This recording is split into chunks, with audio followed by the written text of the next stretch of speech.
Hello children, now we are going to start with the protozoan diseases. Protozoan diseases में we have malaria and amoebiasis. So in this video we will be discussing about malaria in detail. Okay. So as the heading itself tells that malaria is a kind of protozoa borne disease. Malaria और amoebiasis के अलावा giardiasis, ट्रिपैनोजोमिनासिस, leishmaniasis and trichomoniasis ये 3 और protozoa born diseases होती हैं. कौन कौन सी? Giardiasis, ट्रिपैनोजोमिनासिस, leishmaniasis and trichomoniasis, जो कि एनसीईआरटी के सिलेबस में नहीं है, बट ये भी जो है प्रोटोजोआ से होने वाली डिजीजेस हैं. बट 12th क्लास में हमें जो है मलेरिया और अमीबियासिस के बारे में ही पढ़ना है. So in this video we will talk about malaria in detail. सबसे पहले कुछ बेसिक जानकारी. मलेरिया लगभग सभी को एक बार अपनी लाइफ टाइम में हुआ है. ऑल्दो पहले ये एक तरह की पेंडेमिक डिजीज थी कि होती थी, कई गांव के लोग साफ हो जाते थे, खत्म हो जाते थे मलेरिया में. क्योंकि जब हम इसके बारे में डिस्कस करेंगे तो आपको पता चलेगा कि कितनी खतरनाक बीमारी है. But by God's grace the scientist they came up with the medicines and इसका पूरी तरह से इलाज संभव है और अब मलेरिया से कोई नहीं मरता. ठीक है. सो बेसिकली इसका जो स्प्रेड एरिया है वो एशिया, अफ्रीका और अमेरिका है. यहाँ पर सबसे ज्यादा मलेरिया होता है. If we talk about history of malaria, now we are going to start in detail about malaria as the topic of this video. Okay, so if we talk about history of malaria, so put the heading history of malaria. So malaria की एक बहुत vast history है. लेवेरन एक scientist थे. Who? लेवेरन he has told in 1880 इन्होंने discover किया that malaria is caused by protozoa parasite. सबसे पहले लेवेरन ने 1880 में बताया कि malaria is a protozoan borne disease. It's a protozoan parasite who causes malaria. ये किसने बताया सबसे पहली बार लेवेरन ने बताया. इसके बाद इन्होंने ही प्लाज्मोडियम को डिस्कवर किया. ओके, लेवेरन को ही जो है ये क्रेडिट जाता है कि यही थे जो बता पाए कि Plasmodium is the parasite which causes, or the name of the protozoan which causes malaria is what? Plasmodium. So you write he discovered, इन्होंने डिस्कवर किया Plasmodium. So Plasmodium is a protozoa which causes malaria, right? अब what is the meaning of word malaria? Word malaria का meaning क्या है? So it is made up of 2 words, mal air. mal का मतलब होता है bad, खराब, है ना? So इसका मतलब है foul smelling air. Foul smelling, गंदी स्मेल वाला. सो पहले जब ये नहीं मालूम था कि ये कैसे फैलता है, तो होता यूं था कि मलेरिया उन एरियाज में ज्यादा होता था जब इसके बारे में लोगों को मालूम नहीं था कि ये क्यों ये बीमारी हो रही है, क्यों लोगों को बुखार आ रहा है, चिल्स हो रहे हैं, शिवर कर रहे हैं लोग और धीरे धीरे कमजोर हो रहे हैं. तो लोगों को समझ में नहीं आता था कि ये बीमारी क्या है, क्यों हो रही है, कैसे हो रही है. तो जब लोगों ने इस पर ध्यान देना चालू किया तो उन्हें समझ आया कि ये वो उन एरियाज के लोगों को ज्यादा हो रही है जिनके आसपास गंदा पानी, कीचड़ या गंदगी इकट्ठा है. तो उनको ऐसा लगता था कि इस गंदे पानी और कीचड़ से आने वाली गंदी हवा के कारण ये बीमारी हो रही है. तो इसको इन्होंने मैल एयर या मलेरिया का नाम दिया इसीलिए. लेकिन बाद में एक साइंटिस्ट आए जिनका नाम था Lekinsey. The name of the scientist was Lekinsey, and he very first suspected a relationship between swamp malaria and mosquito. Lekinsey पहले साइंटिस्ट थे जिनको सबसे पहली बार ये शक हुआ. He for the very first time suspected a relation between. इनको सबसे पहली बार शक हुआ कि यहाँ पर कुछ रिश्ता नाता जरूर है गंदे पानी, मलेरिया और मस्कीटोज के बीच में, मच्छरों के साथ इसका कोई ना कोई रिलेशन है। ये सबसे पहली बार किसने बताया? लेकिंसी ने। ये वो साइंटिस्ट थे जिनको सबसे पहली बार शक हुआ कि इन 3 चीजों में कुछ ना कुछ रिलेशन जरूर है। इसके बाद ये यहां से शुरू हुआ था। देन अगला ब्रेक थ्रू आया जब इन 1894 एंड 1897, ये टाइम था जब मेसन नाम के एक साइंटिस्ट थे।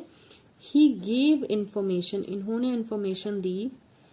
He gave information about transmission of malaria, इन्होंने मलेरिया के फैलने के बारे में information the. About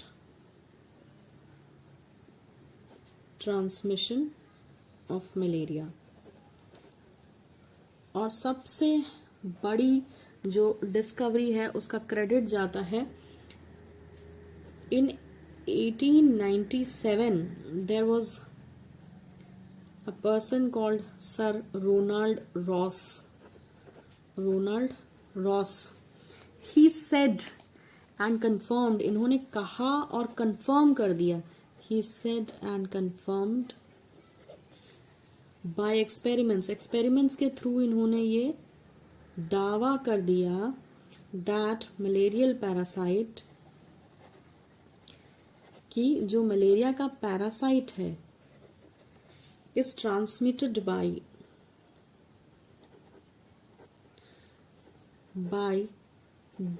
the bite of,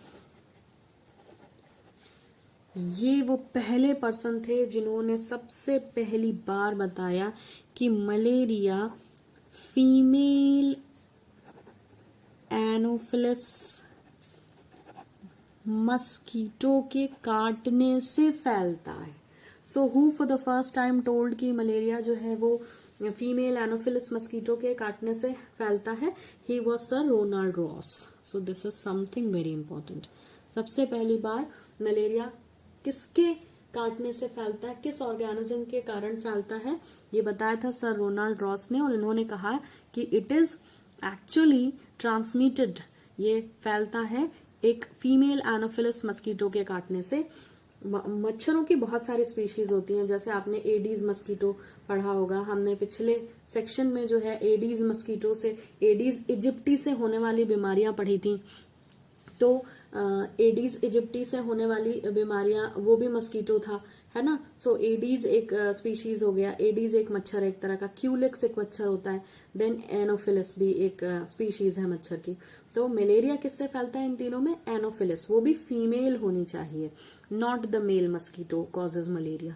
अभी हम इसको और डिटेल में डिस्कस करेंगे। पहले हम सर रोनाल्ड रॉस की डिस्कवरीज के बारे में पढ़ें। तो इन्होंने सबसे पहले बताया कि ये फीमेल एनोफिलिस मस्कीटो के काटने से फैलता है।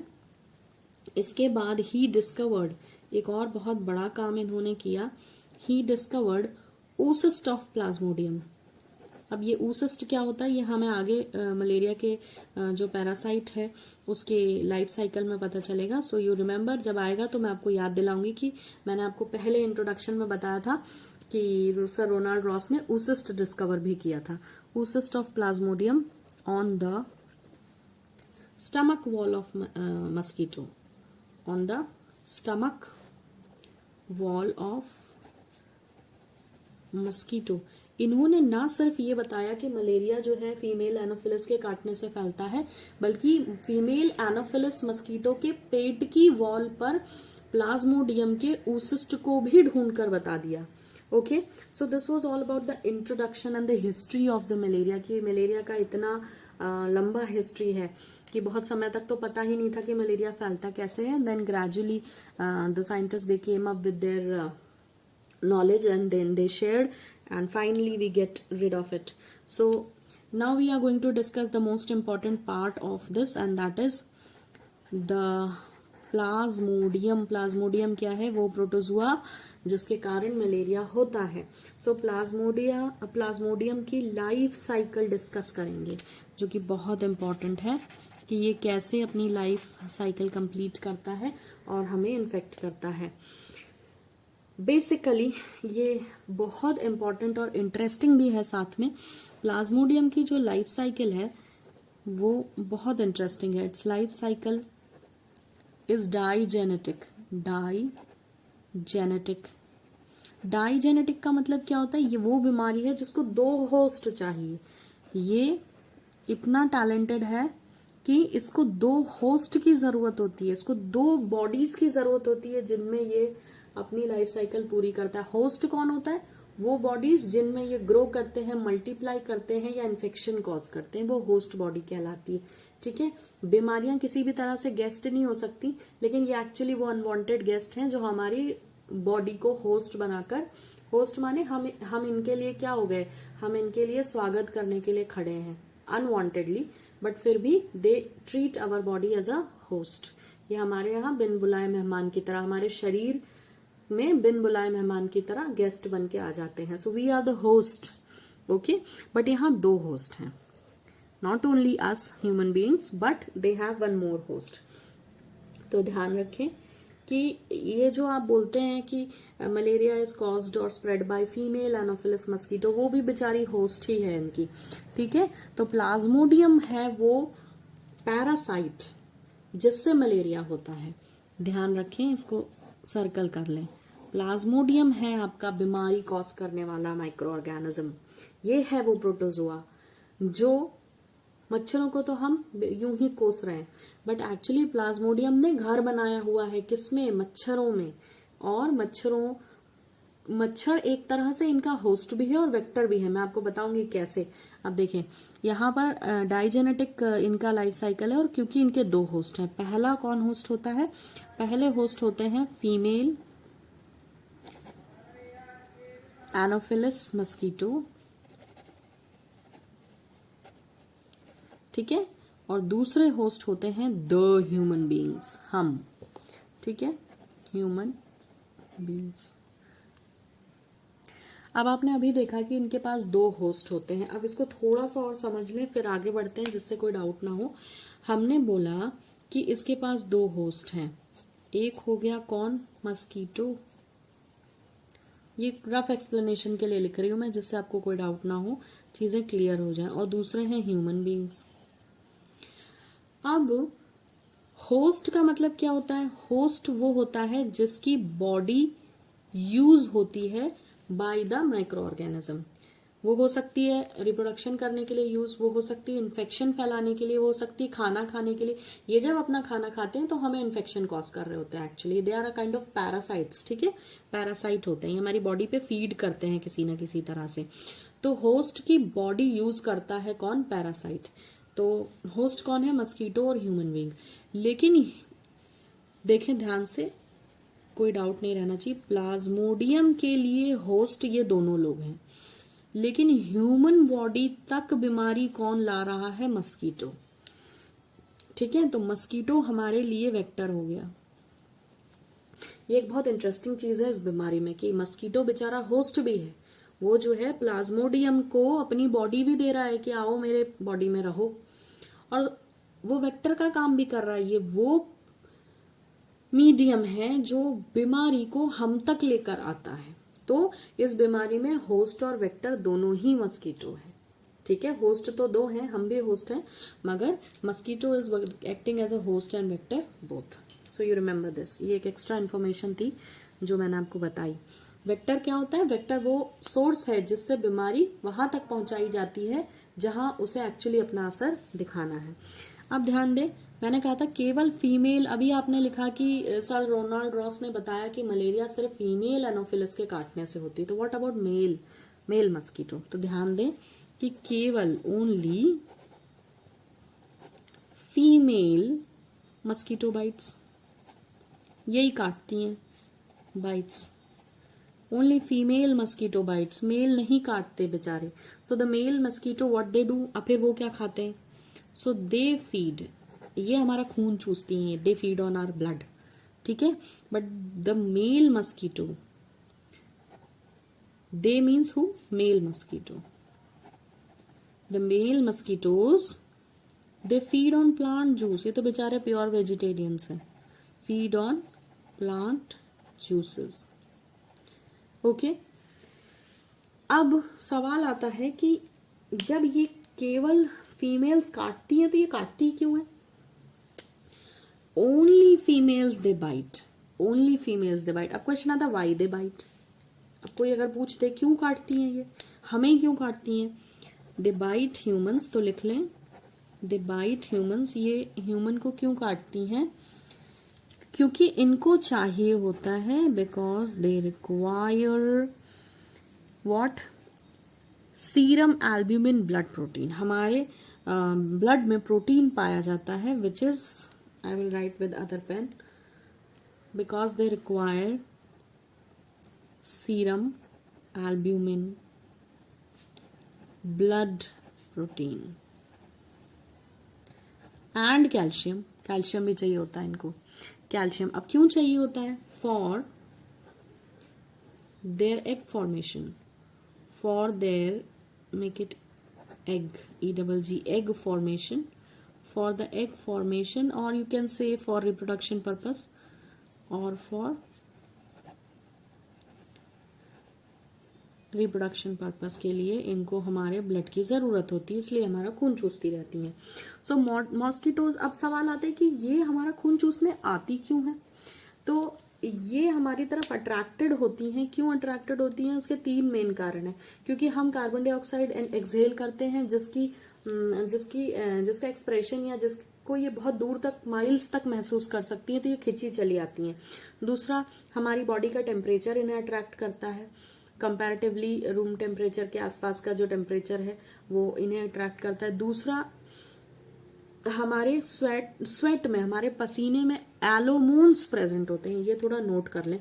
बाकी के 2 पॉइंट्स तो जनरल पॉइंट्स थे, but why they are attracted का रीजन जो है, एक तो हम CO2 एक्सहेल करते हैं, एक कारण। दूसरा, हमारा बॉडी टेम्परेचर इनको अट्रैक्ट करता है, ठीक है, मस्कीटो, फीमेल मस्कीटो को कि आओ हमें काटो, ठीक है। और तीसरा कारण है एलोमोन्स। एलोमोन्स सिक्रीट होते हैं हमारे स्वेट में, जो इनको अट्रैक्ट करते हैं। So these are the reason why mosquito, female mosquito is attracted towards us. ये हमारी तरफ खिंची चली आती है और हमें काट खाती हैं। सो the female mosquito has piercing and sucking type of mouth. इनके पास मुंह कैसा होता है? पियर्सिंग माने छेद करने वाला, और सकिंग माने चूस लेने वाला। तो ये हमारी स्किन में आके पियर्स माने छेद करती हैं, और सक माने ब्लड चूस लेती हैं। ओके, सो अब ये तो हुआ कि ये करते क्या है।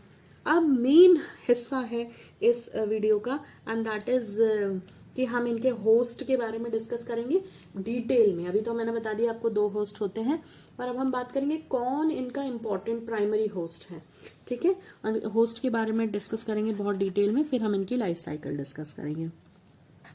सो मलेरियल पैरासाइट कौन है? प्लाज्मोडियम पैरासाइट, ठीक है। मलेरियल पैरासाइट कौन है? हमको मालूम है, दैट इज प्लाज्मोडियम, ठीक। अब बात हो रही थी होस्ट की, तो मैंने आपको पहले ही बता दिया था कि पहले female anopheles mosquito is the host. इस प्लाज्मोडियम के लिए पहला होस्ट है फीमेल एनोफिलस मस्कीटो, ठीक।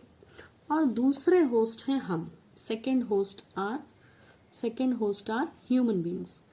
तो अब सवाल आता है कि इसका मेन जो प्राइमरी होस्ट है वो कौन है। अच्छा, आप ध्यान दें, जहां पर भी प्राइमरी सेकेंडरी की बात आती है, वहां प्राइमरी होस्ट वो होता है जिसकी बॉडी में इनके सेक्सुअल रिप्रोडक्शन होती है। तो अब क्योंकि मच्छरों में और ह्यूमन बींग्स में हम सुपीरियर हैं, तो हम सोचेंगे हम प्राइमरी होस्ट होंगे, मगर ऐसा नहीं है। ध्यान रखें कि मस्कीटो की जो सेक्सुअल फेस ऑफ ग्रोथ है वो मस्कीटो के अंदर होती है, और जहां सेक्सुअल फेस होती है वही प्राइमरी होस्ट होता है। So the female anopheles is called as definitive या प्राइमरी होस्ट। ये क्वेश्चंस आते हैं सारे कॉम्पिटिटिव एग्जाम्स में कि primary host for malarial parasite that is plasmodium is who, the female anopheles mosquito और द ह्यूमन बीइंग। आंसर होगा female mosquito. Okay, so primary host जो है ये मस्कीटोज होते हैं। क्यों होते हैं? क्योंकि जो सेक्सुअल फेस है, जो प्लाज्मोडियम की ग्रोथ का सेक्सुअल फेस है, वो जो है sexual face of malarial parasite occurs in, कहाँ होता है? इन मस्कीटो में होता है। ठीक है। अच्छा, अब अगर कोई ये पूछे कि बायोलॉजिकल होस्ट कौन है, बायोलॉजिकली जो है होस्ट कौन है, बायो के हिसाब से सबसे इंपॉर्टेंट होस्ट कौन है, तो अब ये क्या हुआ, प्राइमरी सेकेंडरी तो समझ में आता है। बायोलॉजिकल होस्ट क्या होता है? बायोलॉजिकल का मतलब है नेचुरली इनका होस्ट कौन है। तो दो तरह से सवाल आता है, एक होता है प्राइमरी होस्ट, एक होता है सेकेंडरी। तो प्राइमरी तो हो गए फीमेल एनोफिलिस, सेकेंडरी हो जाएंगे ह्यूमंस। ठीक है, लेकिन ये बायोलॉजिकल और क्लिनिकल होस्ट भी क्वेश्चन आते हैं। तो बायोलॉजिकल होस्ट होते हैं, क्लिनिकल मतलब जिसको ये बीमार करेंगे। तो बीमार ये मच्छरों को नहीं करता है प्लाज्मोडियम। प्लाज्मोडियम जो है मच्छर की बॉडी को एज अ गाड़ी यूज करता है हम तक पहुंचने के लिए। It uses it as a host cum vector. ठीक है, वहां सेक्सुअल रिप्रोडक्शन करता है और उसकी बॉडी को यूज करता है हमारी बॉडी के अंदर तक पहुंचने के लिए। तो बायोलॉजिकल होस्ट जो है प्लाज्मोडियम के लिए कौन हो गया? Female Anopheles, female Anopheles. अच्छा, क्लिनिकल होस्ट क्या होता है? क्लिनिकल होस्ट का मतलब है जो बीमार होगा इस बीमारी से। तो मच्छर को तो मलेरिया होता नहीं, मलेरिया तो हमें होता है, तो हम होंगे इसके क्लिनिकल होस्ट, जो बीमार होते हैं, जो इन्फेक्ट होते हैं। ठीक है, तो बायोलॉजिकल होस्ट हो गई फीमेल एनोफिलिस और क्लिनिकल होस्ट हो जाएंगे ह्यूमन बींग्स। सो अब लिख ले, इन पॉइंट्स के रिस्पेक्ट में लिख रहा है, ये डेफिनेटिव थे। तो ह्यूमन बींग्स जो है इंटरमीडिएट और सेकेंडरी होस्ट कहलाएंगे, वो प्राइमरी थे, और ये कौन होंगे? Secondary host. सेकेंडरी होस्ट की बॉडी में, सेकेंडरी होस्ट क्यों बोल रहे हैं? क्योंकि सेक्सुअल रिप्रोडक्शन नहीं हो रहा। तो यहाँ कौन सा रिप्रोडक्शन? यहाँ सेक्सुअल फेस होता है, यहाँ एसेक्सुअल फेस होगा। ठीक, और दूसरी चीज, फीमेल एनोफिलिस जो है वो हमारे ब्लड पर फीड करती है ना। तो यानी कि वो वेक्टर होस्ट का काम करती है। मैंने अभी थोड़ी देर पहले बताया था कि वो होस्ट भी है और वेक्टर भी है फीमेल एनोफिलिस। क्यों? क्योंकि वो कैरियर है मलेरियल पैरासाइट की। तो क्लिनिकल होस्ट कौन हो गया? क्लिनिकल जो बीमार होगा। होस्ट बीमार कौन सा होगा? क्या मच्छर को मलेरिया होगा? नहीं। तो क्लिनिकल होस्ट कौन होंगे? Human beings, human beings. ठीक है, तो अगर हम क्लिनिकली देखें, मतलब जो है क्लिनिकल टर्म्स में बात करें, तो प्राइमरी होस्ट कौन होगा? हम होंगे, क्योंकि हम इन्फेक्टेड होते हैं। ठीक है, लेकिन बायोलॉजिकली होस्ट कौन है? Female anopheles. Now here we finished with host in detail. Malaria के दोनों होस्ट के बारे में हमने बहुत डिटेल में बात कर ली। Now we will discuss about the stages of life cycle of the parasite in both the host. Now what we are going to see? We are going to see the stages of life cycle. Stages of life cycle of Plasmodium. Plasmodium की life cycle की stages देखने वाले हैं। सो सबसे पहले हम discuss करेंगे इसकी लाइफ साइकिल की स्टेजेस इन ह्यूमन बींग्स। ठीक है, सबसे पहले हम इसकी लाइफ साइकिल देखेंगे कि ह्यूमन बींग्स में ये कैसे जो है रहता है और इफेक्ट दिखाता है। सो सी, प्लाज्मोडियम की इन्फेक्टिव स्टेज, ह्यूमन से बात शुरू हुई तो इन्फेक्टिव स्टेज जो है, ये भी क्वेश्चन आता है कॉम्पिटिटिव में, which is the infective stage of Plasmodium. So infective stage of, ये बहुत इंपॉर्टेंट है, बहुत इंपॉर्टेंट वर्ड लिखने जा रही हूं मैं। It is sporozoite. स्पोरोजोइट। जब हमारी बॉडी में ये घुसते हैं तो ये स्पोरोजोइट स्टेज में होते हैं, ध्यान रखें। Infective stage of Plasmodium sporozoite and feeding stage, ये भी क्वेश्चन बन जाता है कई बार। फीडिंग स्टेज जो खाना खाने वाली स्टेज है वो कौन सी है? वो है ट्रोफोजोइट। ये सब आगे बहुत डिटेल में आएगा इसी वीडियो में। So the feeding stage is trophozoite. Now when the mosquito bites us, जब हमें मच्छर काटता है तो क्या होता है देखें। When female mosquito bites us, जब हमें वो काट लेती है सो व्हाट हैपेंस, अगर ये मस्कीटो इन्फेक्टेड है, सबसे मेन बात यहां पर है कि क्या हर मच्छर के काटने से मलेरिया हो जाएगा। मान लें कि वो फीमेल एनोफिलिस है मगर उसकी बॉडी में प्लाज्मोडियम नहीं है, तो अगर उसने हमें काटा तो क्या मलेरिया होगा? नहीं होगा। क्यों? क्योंकि उसकी बॉडी में प्लाज्मोडियम नहीं है। मगर यहां मेंशन कर ले कि जब मच्छर काट रहा है तो जरूरी नहीं आपको मलेरिया हो ही जाए। कब मलेरिया हो जाएगा? When mosquito bites us and it's infected, अगर वो खुद इन्फेक्टेड है, उसकी बॉडी में प्लाज्मोडियम पड़ा हुआ है, ठीक है, the mosquito itself is infected mosquito, तो वो मस्कीटो इन्फेक्टेड वाला क्या करेगा? हम मान लेते हैं कि मस्कीटो इन्फेक्टेड है क्योंकि हमें लाइफ साइकिल पढ़नी। और ध्यान रखिए यहाँ पर एक और क्लॉज है, किसी के दिमाग में आ सकता है कि मान लो कि मच्छर में प्लाज्मोडियम हो ही ना, तो क्या मलेरिया हो जाएगा? नहीं होगा। ठीक है, तो ये केस 2 है, मच्छर इन्फेक्टेड ही है, हम मान रहे हैं कि उसकी बॉडी में प्लाज्मोडियम है। तो अब ये इन्फेक्टेड है और हमें काट रहा है तो क्या होगा? So it releases its saliva in our blood, ये जो है हमारे ब्लड में अपना सलाइवा निकाल देगा। ठीक, अब मेन बात ये आती है कि जब हमें जरा सी भी चोट लगती है तो हमारा खून बहता है थोड़ी देर के लिए और तुरंत कोगुलेट हो जाता है, हमारे ब्लड में अच्छे खासे एंटी कोगुलेंट्स प्रेजेंट है। तो जब मच्छर हमें काट लेता है तो वो हमारा खून चूस क्यों लेता है? हमारा ब्लड जो है वो कोगुलेट क्यों नहीं हो जाता, जम क्यों नहीं जाता? ये भी एक बहुत इंटरेस्टिंग क्वेश्चन है जिसका जवाब है यहाँ पर, क्योंकि ये जो मच्छर हमें काट के हमारे ब्लड में सलाइवा डाल रहा है वो इतना टैलेंटेड है। उसका सलाइवा डालने का मकसद क्या है? वो इसलिए डाल रहा है क्योंकि उसका सलाइवा जो है it contains anticoagulant.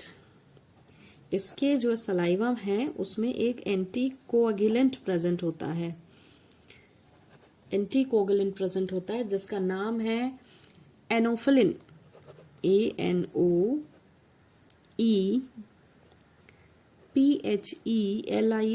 एनोफिलिन। It's the anticoagulant, ये एंटीकोगुलेंट है जो मच्छर के सलाइवा में प्रेजेंट होता है।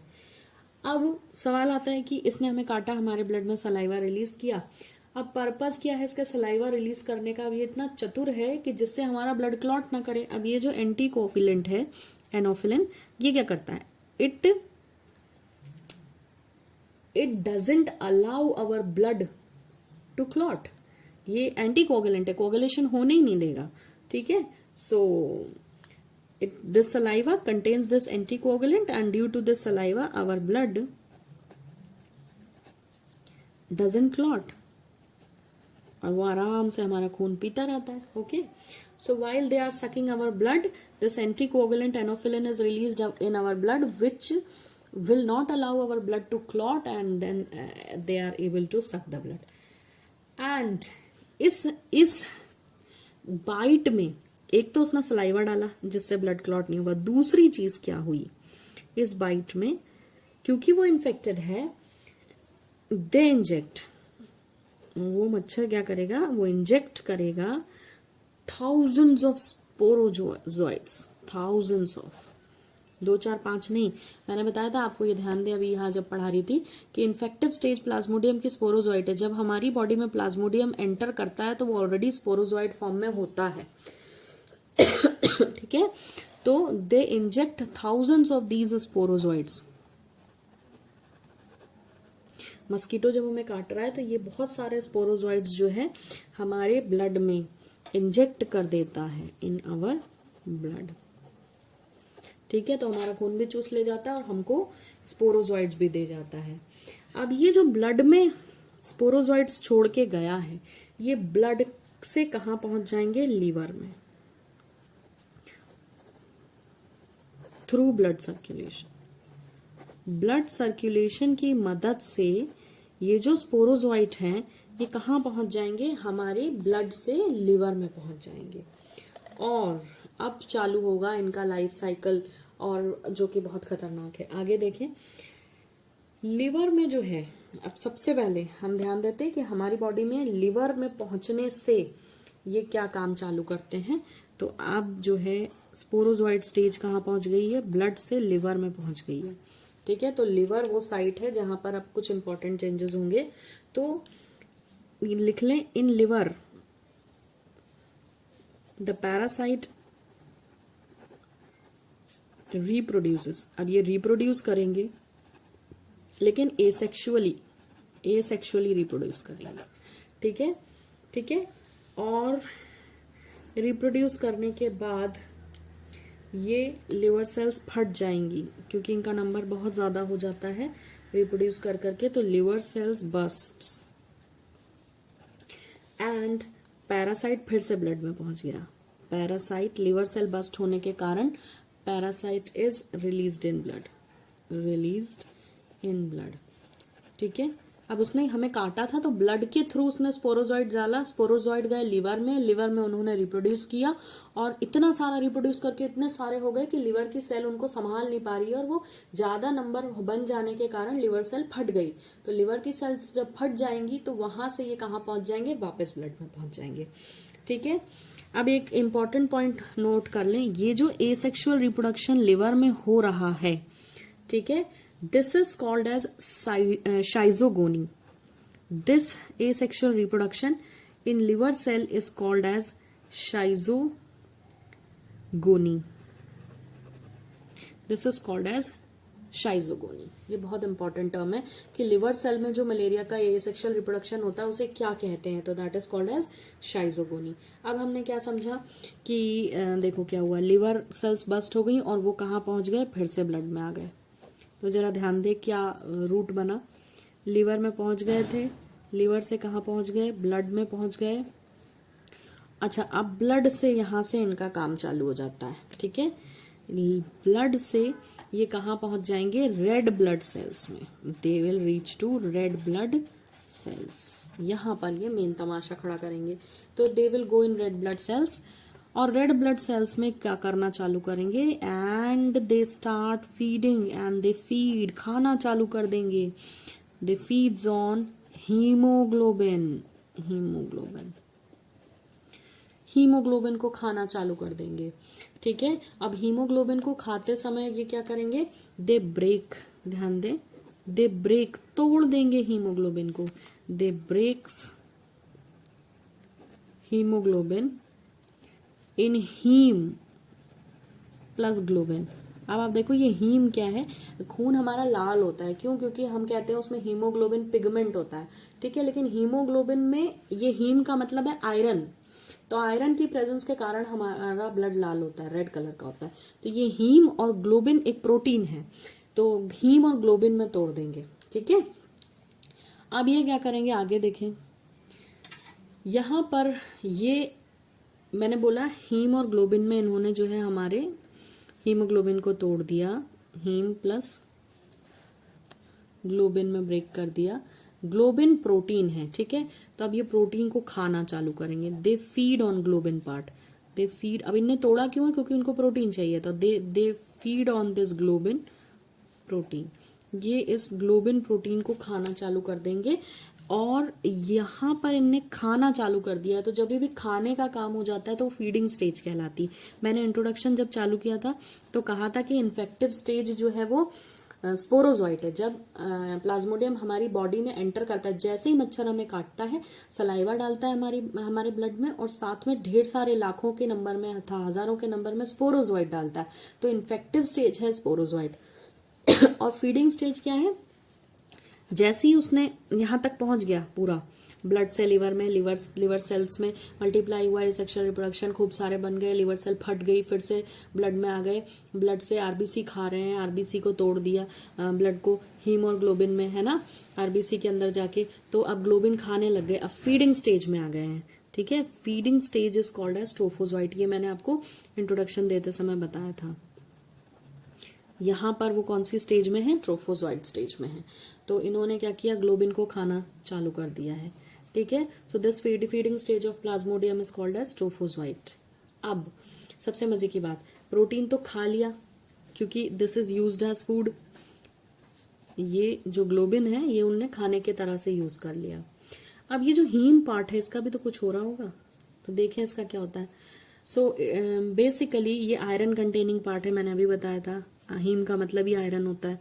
So this is iron containing part.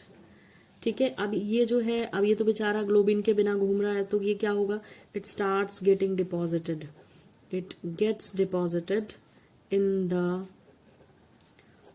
Form of, अब ये बहुत इंपॉर्टेंट है जो आप देखने जा रहे हो, it gets deposited in the form of hemozoin.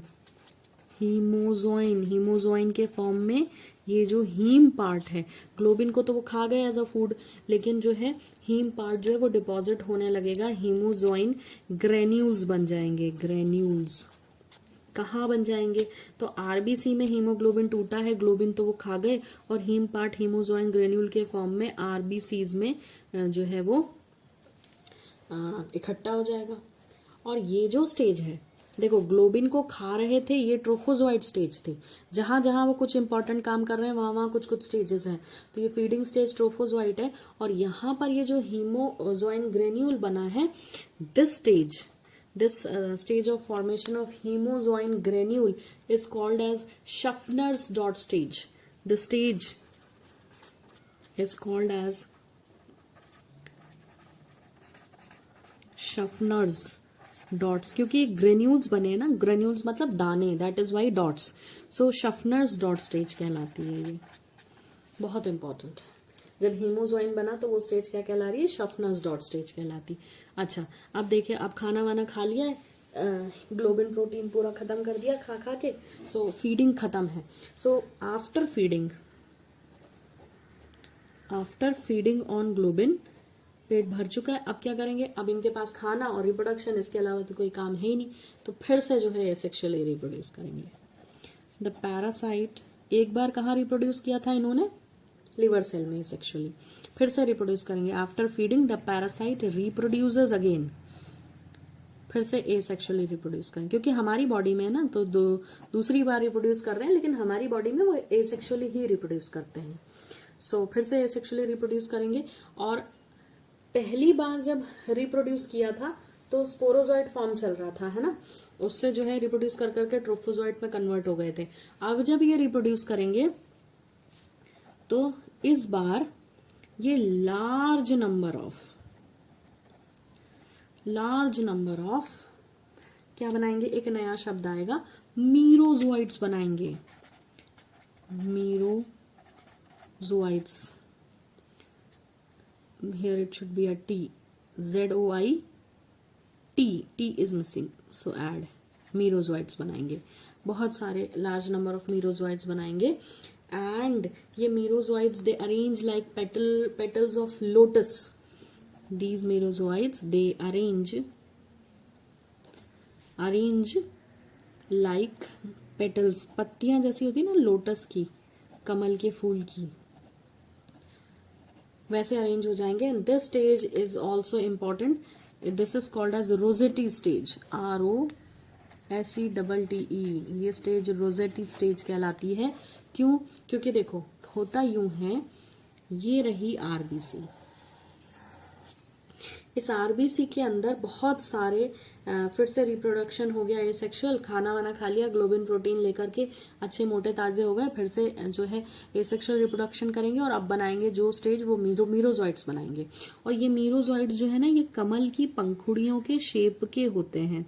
तो ये आरबीसी के अंदर ऐसे ऐसे अरेंज हो जाते हैं जैसे आपको डायग्राम में दिख रहे हैं। और यही स्टेज जो है वो रोजेटी स्टेज कहलाती है, क्योंकि इस स्टेज में ये कैसे दिखाई देते हैं? ये दिखाई देते हैं कमल की पंखुड़ियों के जैसे। So this stage is called as rosette stage. ये आरबीसी के अंदर ये ऐसे लाखों करोड़ों ऐसे इकट्ठे हो जाते हैं। अब ये जो आपको दिख रहे थे, ये थे मीरोजोइड्स, ये है मीरोजोइड्स।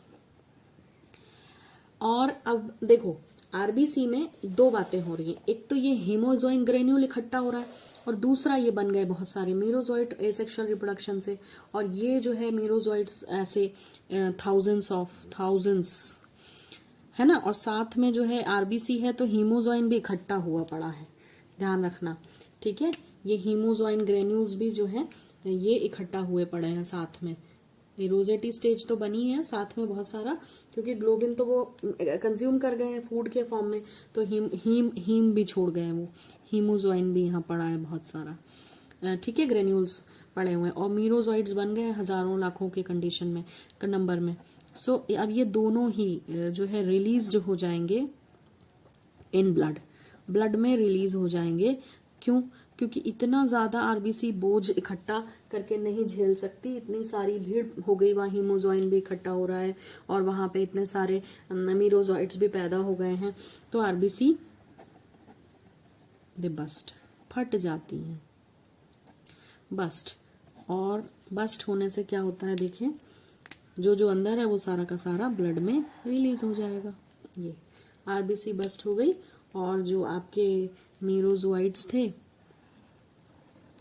वो भी बाहर निकल जाएंगे, ठीक। मीरोजोइट्स गए, हीमोजोइन भी बाहर निकल गया, तो ये क्या है, this is showing RBCs are getting ruptured, ठीक है।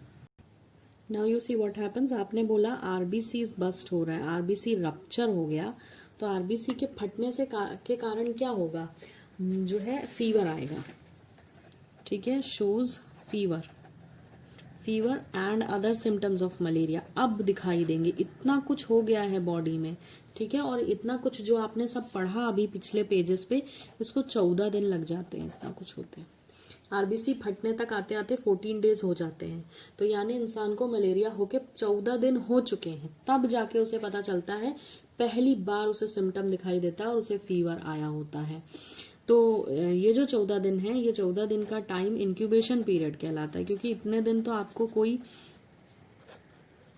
सिम्टम दिखता ही नहीं है, क्योंकि बॉडी में काम चल रहा है, जो आप इतना पढ़ के आए ना, it's not a small thing which is happening, बहुत लंबी चौड़ी कहानी चल रही है बॉडी में, तो ये इंक्यूबेशन पीरियड कहलाता है।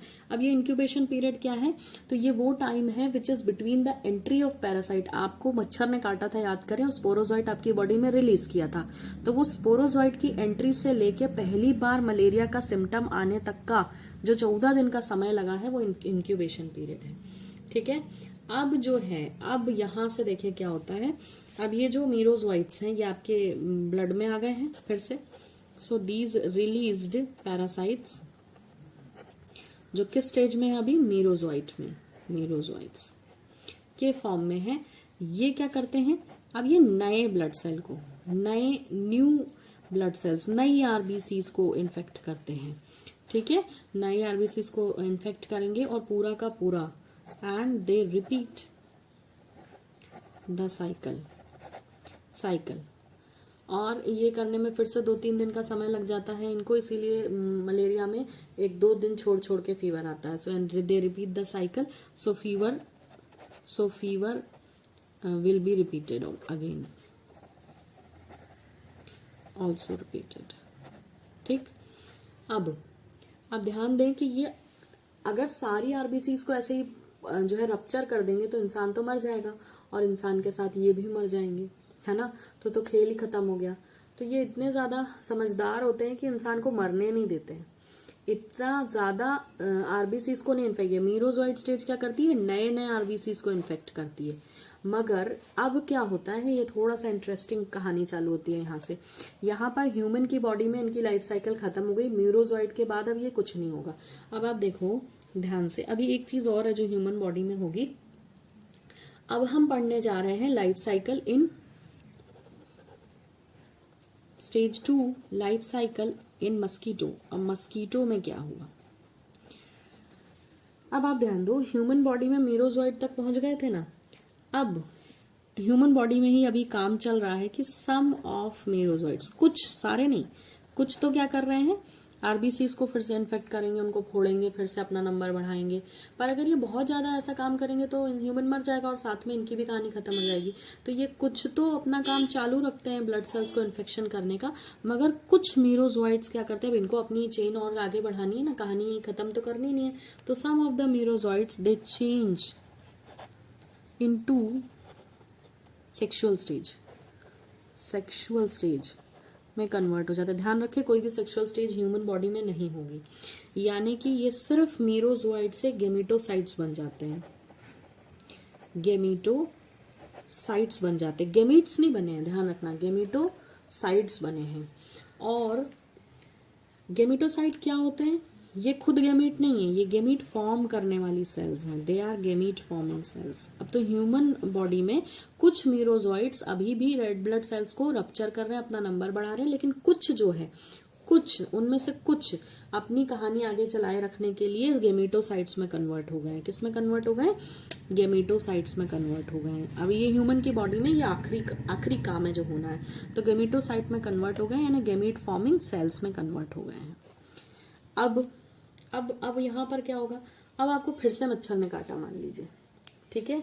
अब यहाँ ये नहीं सोचना नहीं काटा तो क्या होगा, नहीं काटा तो क्या होगा कि ये मीरोजोइट्स ह्यूमन की बॉडी में ही बढ़ते रहेंगे। अगर उसको दवाई नहीं मिली तो वो ऐसा आरबीसीज रप्चर होते होते होते सब खत्म हो जाएंगे और इंसान मर जाएगा, ठीक है। पर आजकल ऐसा होता नहीं क्योंकि मेडिसिन आ गई। पहले ऐसा हुआ करता था, इसीलिए लोग बहुत लंबे समय तक समझ नहीं पाते थे हो क्या रहा और मर जाते थे। इससे बहुत लाखों लोगों की डेथ हुई है ओल्ड डेज में।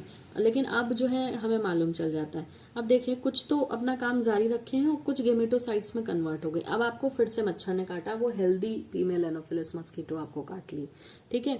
तो अब आपकी बॉडी से ये गेमेटोसाइट्स कहाँ चले जाएंगे? गेमेट फॉर्मिंग सेल्स बन करके उसकी बॉडी में, ठीक है। अब ये जो है ये गेमेटोसाइट्स तो ह्यूमन में है, ये तो ह्यूमन में है, इतना काम तो ह्यूमन की बॉडी में बना है, ठीक है। लेकिन अब ये कहाँ चले जाएंगे? ये चले जाएंगे, these are the gamete forming sales.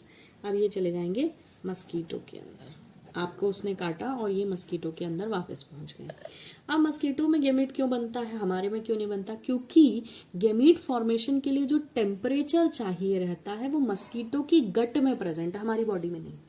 तो मस्कीटो इनको जो सेक्सुअल रिप्रोडक्शन करना है, गेमीट बनाना है, गेमीट फॉर्मेशन के लिए जो टेम्परेचर है वो हमारी बॉडी में नहीं मिलता, वो मस्कीटो की गट में मिलता है। इसलिए ये वापस मस्कीटो की बॉडी में चले जाएंगे। अब देखिए क्या होगा, लिख लेते हैं। आरबीसीज, वो आरबीसीज जिनमें गेमिटोसाइट्स ये प्रेजेंट है, गेमिटोसाइट्स प्रेजेंट है, दे माइग्रेट, ये कहाँ आ जाते हैं? They migrate to superficial blood vessels. Superficial मतलब हाथ पैरों की बाहर की जो वेसल्स हैं उसमें आ जाते हैं, क्योंकि वहीं से तो मच्छर खून चूसेगा। तो they go to superficial blood vessels. बड़े चालाक है ये। Blood vessels of the skin में आ जाते हैं, क्योंकि मच्छर और काटे हमें, फिर ये और लोगों को फैले, ठीक है। जो वेसल्स में आ जाते हैं। अब फिर से मस्कीटो आया, ये देखो मस्कीटो, ठीक है। ये आएगा, ये ब्लड सक करेगा। तो ब्लड जब सक होगा तो देखो what will happen when blood is sucked again. Blood is sucked, है ना। पहले हमारा जब ब्लड सक हुआ था तो उसने हमारे को स्पोरोजोइड दिया था। इस बार वो क्या ले जा रही है? वो हमें सक का, अब हमें मलेरिया हो चुका है, वी आर इन्फेक्टेड, हम बीमार हैं, हमारी बॉडी में सब कुछ होते होते गेमेटोसाइट स्टेज तक पहुंच गया है। अब हमें दोबारा मच्छर काट रहा है, ठीक है। और अब जो है पहले वो हमारी बॉडी में स्पोरोजोइड डाल के गया था, हम हेल्दी थे। अब हम इन्फेक्टेड हो गए स्पोरोजोइड के मल्टीप्लीकेशन के कारण। अब फिर से एक हेल्दी मच्छर आएगा और हमें काट के अब वो इन्फेक्टेड होगा, ठीक है। तो वो हमारे ब्लड को सक करेगा। It is sucked by mosquito. So all stages of parasite, जितना भी स्टेज है पैरासाइट का, it enters into mosquito. अब वो मस्कीटो में चला गया, क्योंकि मस्कीटो ने क्या किया? हमें काट लिया, ठीक है। अच्छा, अब यहाँ एक और इंटरेस्टिंग चीज होती है। मान लीजिए कि आपको क्यूलिक्स मच्छर ने काट लिया या एडीज ने काटा, तो क्या उसकी बॉडी में भी ये जाएंगे? नहीं जाएंगे, लेकिन वहां पर ये सरवाइव नहीं करेंगे, क्योंकि ये सरवाइव कहाँ करेंगे? सिर्फ अगर आपको फीमेल एनोफिलिस काटती है, क्योंकि सिर्फ उसी की बॉडी में इनका लाइफ साइकिल पॉसिबल है, ठीक। अब ध्यान दें, मान लेते हैं कि हमें फीमेल एनोफिलिस ने ही काटा है, यहाँ पर हमारा ब्लड सक किया और ये जो है कहाँ पहुंच गए? फीमेल एनोफिलिस मस्कीटो है यहाँ पर, ठीक है। कोई और मस्कीटो होगा तो इनकी लाइफ साइकिल खत्म है। अब मान लेते हैं फीमेल एनोफिलिस था, तो उसमें जो है फर्टिलाइजेशन होगा मेल और फीमेल गैमीट का, and development takes place in the mosquito stomach, ठीक है। वहां कहां पहुंच गए? अब ये मस्कीटो के स्टमक में, स्टमक, मैंने बताया था इनके गैमीट फॉर्मेशन का जो टेम्परेचर है वो मस्कीटो की गट में प्रेजेंट होता है, हमारे पास नहीं था। और यहाँ हुआ है इनका सेक्सुअल रिप्रोडक्शन, क्योंकि आप बात किसकी कर रहे हैं, गैमीट्स की। ये गैमीट फॉर्मिंग सेल थी, गैमेटोसाइट्स जो पहुंची थी। सो this is sexual reproduction taking place in mosquito. Okay, अब जो जाइगोट बना, दैट जाइगोट इट एलोंगेट्स। इस फर्टिलाइजेशन से क्या होगा, डेवलपमेंट ऑफ जाइगोट। तो जाइगोट जो बना दैट एलोंगेट्स, वो लंबा हो जाता है एंड मोटाइल हो जाता है। मोटाइल माने मूव कर सकता है, एंड बिकम्स मोटाइल, मूवमेंट कर सकता है। और इसे ही हम ऊकाइनेट और वर्मिक्यूल कहते हैं। ये इस जाइगोट को इस स्टेज में, जो जाइगोट अब इलोंगेट लंबा हो गया और मोटाइल हो गया, इस स्टेज में जाइगोट को हम ऊकाइनेट कहते हैं। This is called as ookinete. और इसे वर्मिक्यूल भी कहा जाता है। क्यों? क्योंकि इसका जो मूवमेंट है वो कीड़े जैसा होता है, वर्म्स जैसा होता है। That is why they are called as vermicule और ऊकाइनेट। और ऊकाइनेट क्यों कहते हैं? क्योंकि they show worm like movement, कीड़े जैसा मूवमेंट दिखाते हैं। तो ऊकाइनेट और वर्मिक्यूल में कन्वर्ट हो गया है जाइगोट। किसका? प्लाज्मोडियम का। कहा? मस्कीटो के स्टमक में। And by the process of sexual reproduction ये ऊकाइनेट्स बने हैं। अब ये जो ऊकाइनेट बना है, ठीक है, ये जो ऊकाइनेट जाइगोट बना है प्लाज्मोडियम का, ये क्या करेगा, ये जो है ये पहुंच जाता है मस्कीटो के स्टमक की वॉल में। So it moves and bores, वहां छेद बनाने लगता है। It moves and bores the walls of stomach of mosquito. Mosquito के स्टमक में छेद करने लगता है, ठीक है।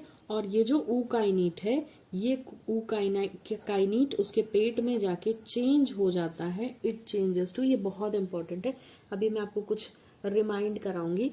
दिस ऊकाइनेट चेंजेस टू ऊसिस्ट, ऊसिस्ट में बदल जाता है, ठीक है।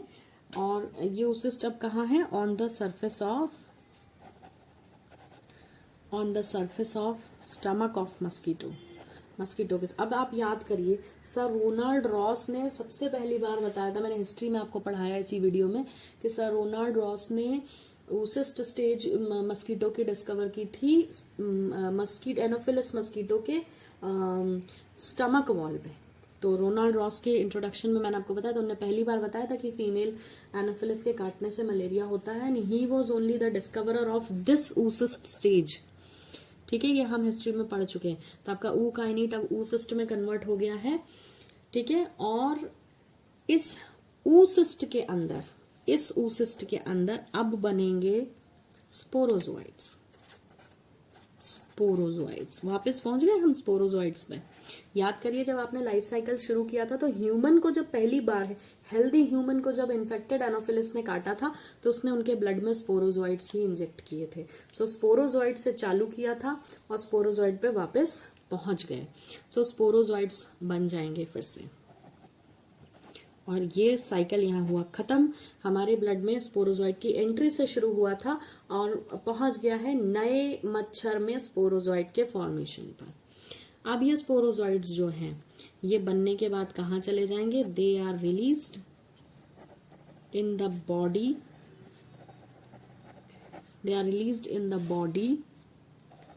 Cavity of mosquito. क्योंकि मस्कीटो एक इंसेक्ट है, तो इंसेक्ट्स की बॉडी कैविटी जो है वो क्या कहलाती है? वो हीमोसील कहलाती है। तो it will go to hemocoel, ठीक है। एंड जो स्पोरोजोइट है, ये स्पोरोजोइट स्टेज से ही हमें इन्फेक्शन हुआ था, है ना। मैंने आपको पढ़ाया था स्पोरोजोइट क्या था। Sporozoite was the infective stage for the human beings, है ना। सो अब दूसरी चीज है, अब ये मच्छर की बॉडी कैविटी में जो है बहुत सारे स्पोरोजोइट्स हैं, और यहां से ये मूव कर जाएंगे। They migrate to the saliva, or you can say the salivary glands of mosquito. From here the sporozoites, they move to salivary glands of mosquito. और अब ये मस्कीटो दूसरे नॉर्मल हेल्दी पर्सन को काटेगा और फिर से जितना आप साइकिल पढ़ के आए स्टेज 1 स्टेज 2 पूरी की पूरी फिर से चालू हो जाएगी and this will go on.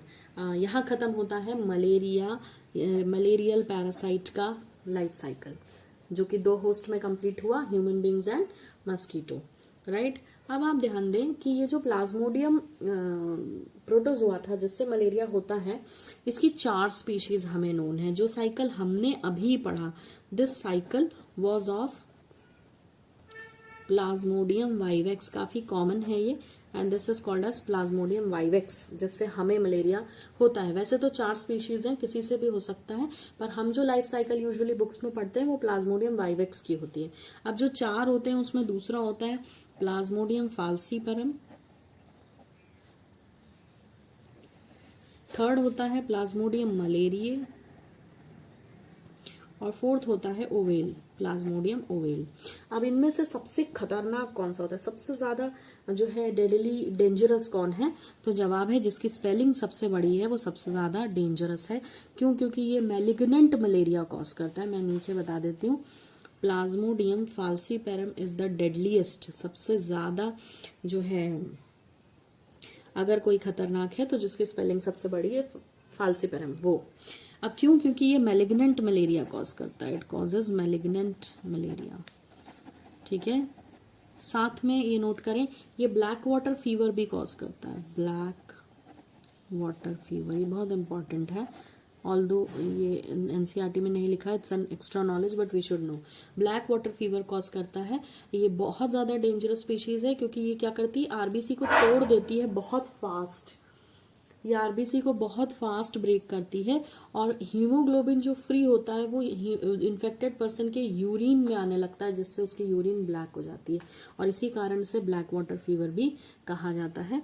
So this was all about malaria. अगर हम इसमें कुछ जनरल टॉपिक्स डिस्कस करें तो सिम्टम्स सभी को मालूम है कि जो है फीवर आता है और रेस्टलेस रहता है इंसान, 14 दिनों बाद इन्फेक्शन के ये सारे सिम्टम्स दिखाई देते हैं।